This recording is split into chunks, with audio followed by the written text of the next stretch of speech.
It's March 29, Ukraine Media Center Inform continues its operation. My name is Svetlana Shaparenko, and now we will be talking about the spring sowing campaign, plans and existing challenges. Joining us online is Dmytro Solomchuk, People's Deputy of Ukraine, member of Verkhovna Rada, Agrarian and Land Policy Committee. Mr. Dmytro, good afternoon. Good afternoon, Ms. Svetlana.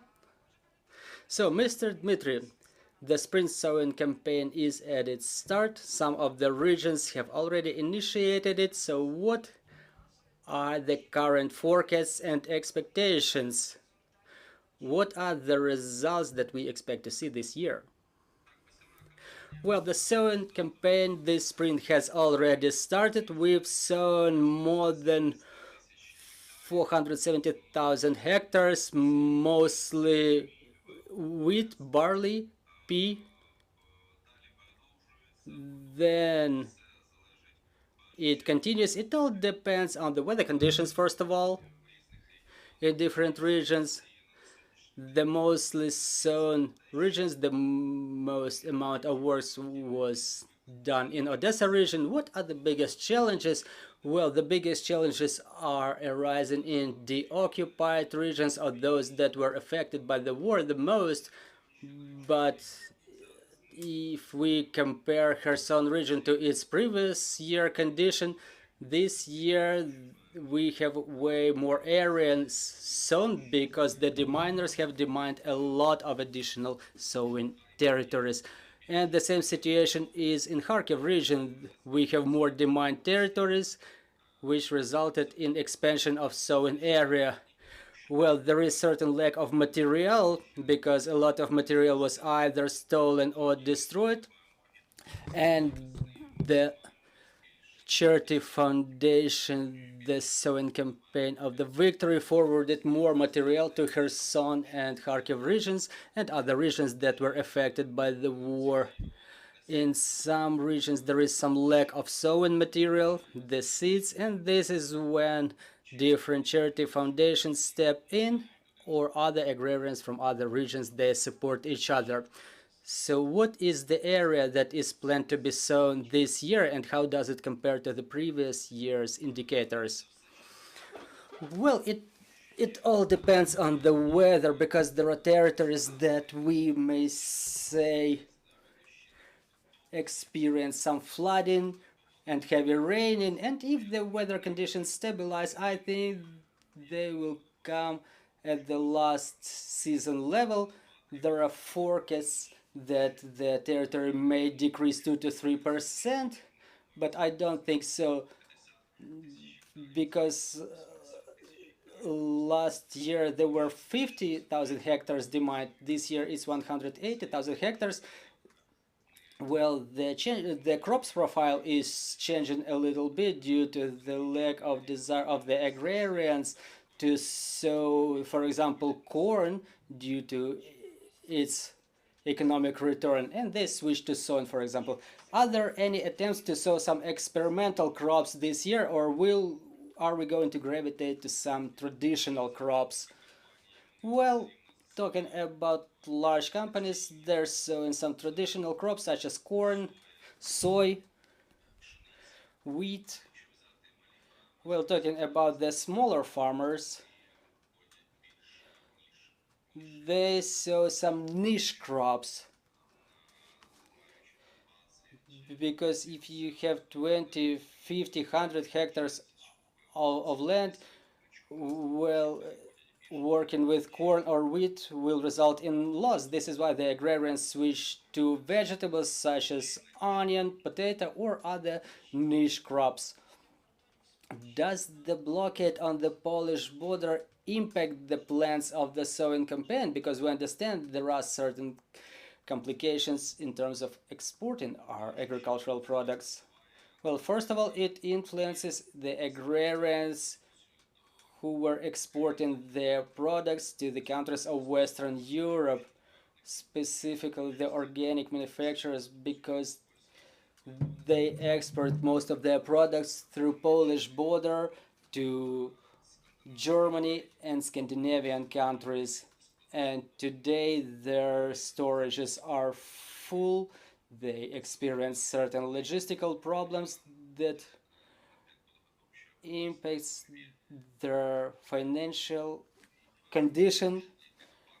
They have to apply to the banks for additional loans or raise other types of funding like grants or support from charity foundations. So what are the support programs that the agrarians may count on this year, both extended by our foreign partners and Ukrainian government? Well, 579 scheme bank loans are still working. There is additional funding allocated for this purpose this year. Also from the end of January, another foundation came in its operation to guarantee the loans for the farmers. It contemplates support with investment funds and funding of the receivables. Also, there are grants allocated for procurement of land. There are also grant programs from European Union for the subsidies in regions mostly affected by the war in amount from 4 to 8,000 hryvnia subsidy per hectare. Also, another foundation that supports the farmers is the sowing. The harvest of victory is supported by Warren Buffett, and we are also in negotiations with other governments and global organizations to raise support for our agrarians. Dear journalists, do we have any questions on the floor? Oksana Polishuk, Ukrainian Forum. Mr. Dmytro, can you please confirm this trend that the agrarians started procuring less fuel in the fuel market due to the lack or insufficiency of funds, as they were able to sell less harvest last year and now they are unable to procure the fuel in the amounts that are necessary? I can confirm that the agrarians started procuring less fuel, less spare parts and fertilizers because the intensive technologies are currently resulting in loss. This is why the agrarians switch more to traditional technologies, more economic, with less forecasted harvest from 1 hectare. Thank you. Another question. Good morning, Sir Lorenzo Cremonesi from the Italian daily Corriere della Sera.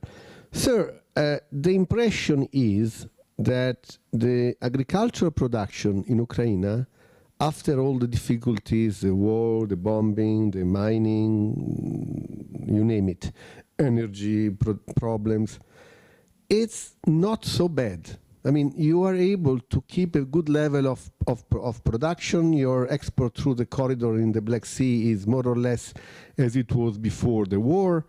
Can you tell us how much you forecast? What will be more or less the production of agricultural product this year comparing the year before the war? How much less will be in percentage? 10, 20, 30% less? Can you give an assessment? Thank you.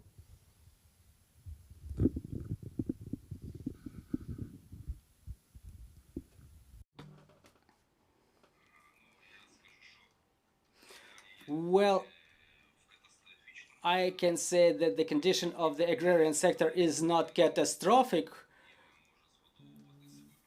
Those who are involved in cattle farming, they can feed their products to their cattle. Those who are involved in dairy products manufacturing, they still have some good return on their product. Others are in catastrophic situation. For example, the agrarians in the deoccupied regions, those who demine their fields, risking their lives, I mean, using their own efforts, they only survive thanks to the support of different foundations because they have nothing left and they're starting their businesses basically from scratch. If we check the economic analysis of the product and return compared to the last year, both wheat and rape and other crops such as corn, they were traded in loss. All of them The situation is catastrophic in the southern regions. The wheat was procured at 3,000 hryvnias from the farmers, while its internal cost is 50 to 60% higher.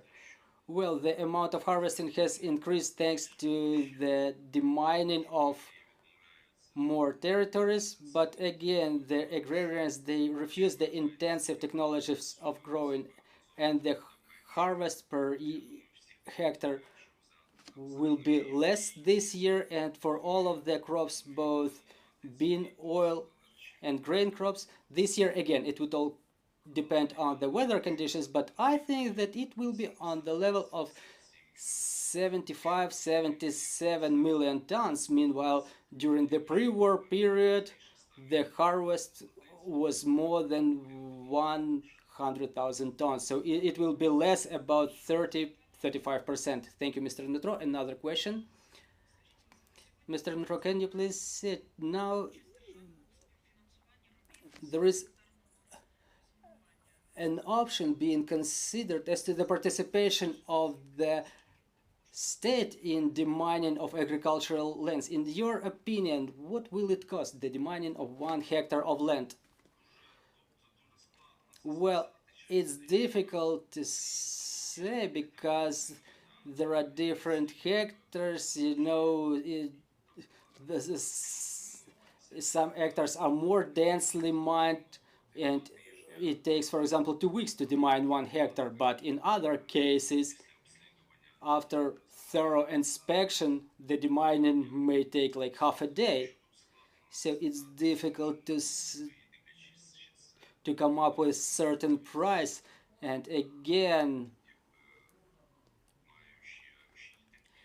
in some cases, people demine it using the hand mine detectors, or in other cases, they can be the demining machines. Well, demining is not cheap for sure. The farmers don't have enough funds. It's good if there is funding allocated for demining, like additional funding that in part may compensate their losses, because usually the farmers were either training themselves at state emergency service training centers, or were involved in the specialists from the armed forces or state emergency services, or they were going through the fields with their own employees, like putting the mines in the back of the trucks and thus bringing them out of the field. But hiring professional companies is pretty expensive. But can you please name what is the, say, threshold value which would be economically advantageous for the agricultural manufacturers?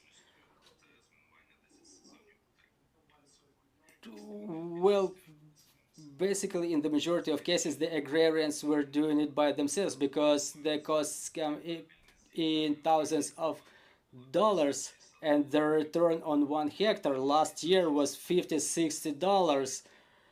Well, that's average statistical indicator all across Ukraine by all crops.